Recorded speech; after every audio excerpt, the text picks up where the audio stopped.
Welcome to the MR Safety Physics series, where we go over the fundamentals of MR physics related to MR safety, along with standardized limits and reference values to keep in mind in clinical practice. Here we're introducing basic electromagnetism as a prerequisite to understanding physical risks in an MRI environment. Specifically, the discussion starts with electromagnetic fields, Maxwell's equations, and the magnetic properties of materials. This sets the stage to later understand the physical mechanisms by which risks are generated, including the Lorentz force laws, classical forces and torques, the Hall or magnetohydrodynamic effect, and the wave behavior of electromagnetic fields. Defining the magnetic field. To start, let's consider what we mean by magnetic field. The H field is a field with units of ampere per meter and can be considered the applied magnetic field. This field does not depend on the medium where it is applied. However, depending on the material, we can derive from this field, along with a constant chi, another field called the M field, which is called the magnetization field. The M field depends on the material and also has units of ampere per meter. It describes the density of magnetic dipole moments in a magnetic material. Combining the applied H and induced M fields with a constant mu, we obtain the B field, which is the total magnetic flux density. Often in MR physics, when we examine the effects of magnetic fields on atoms and objects, we focus on the B field. The B field has units of Tesla or Gauss, with Tesla equaling 10,000 Gauss. Let's take a closer look at the constants chi and mu.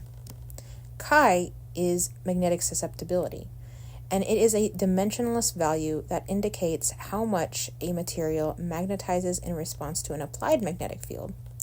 It can be small, large, negative, or positive. Mu refers to the magnetic permeability. It's measured in henries per meter, and it allows us to calculate the total B field. The permeability of free space is approximately 4 pi times 10 to the power of negative 7 henries per meter. Maxwell's equations. Now that we understand the B field, let's examine its relationship with electric fields and charges through Maxwell's equations. Moving forward, magnetic field refers to the B field.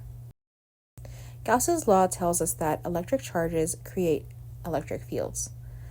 The divergence of the electric field equals the charge density rho divided by the electrical permittivity constant, epsilon. Gauss's law for magnetism states that there are no magnetic monopoles. The divergence of the magnetic field is zero. This highlights a key difference between electric and magnetic fields. While electric fields arise from positive and negative charges, magnetic fields do not originate from isolated north or south charges. Faraday's law of induction. It tells us that a changing magnetic field creates an electric field. Mathematically, the curl of the electric field equals the negative rate of change of the magnetic field over time. Finally, Ampere's law, with Maxwell's correction, describes how electrical currents and changing electric fields generate magnetic fields. Mathematically, the curl of the magnetic field equals the sum of the current density scaled by the permeability and the product of permeability, permittivity, and the rate of change of the electric field. Magnetic properties of materials. Based on their magnetic susceptibility, chi, materials fall into three categories: diamagnetic, paramagnetic, and ferromagnetic. Diamagnetic materials have a small negative chi. The induced magnetization opposes the applied field, causing slight repulsion. Examples of diamagnetic materials include bismuth, copper, and water. Paramagnetic materials have a small positive chi, weakly attracted to magnetic fields. Examples of paramagnetic materials include aluminum, oxygen, and platinum. And finally, ferromagnetic materials are characterized by a large positive susceptibility, strongly attracted to fields. Ferromagnetic materials include iron, nickel, cobalt. Ferromagnetic materials can be further divided into soft and hard magnetic materials. Soft ferromagnetic materials have what we call low coercivity, which means that they are easily demagnetized. An example of a soft ferromagnetic material is annealed iron. On the other side, when materials have high coercivity, meaning that they're likely to retain their magnetization, those are called hard magnetic materials. These are the types of materials that are often used to create permanent magnets. An example of a hard ferromagnetic material would be alnico, which is an iron alloy. We can further understand the relationship between the B and the H fields in magnetic materials by examining their magnetization characteristics, represented by the BH curve, which is also called the hysteresis curve. This graph reveals that the relative permeability of ferromagnetic materials is not constant. It actually varies with the strength of the applied H field. As the H field increases, the B field initially rises sharply until reaching a maximum limit called saturation magnetization. Beyond this point, further increases in H produce only minimal increases in B, with the material behaving similarly to paramagnetic substances.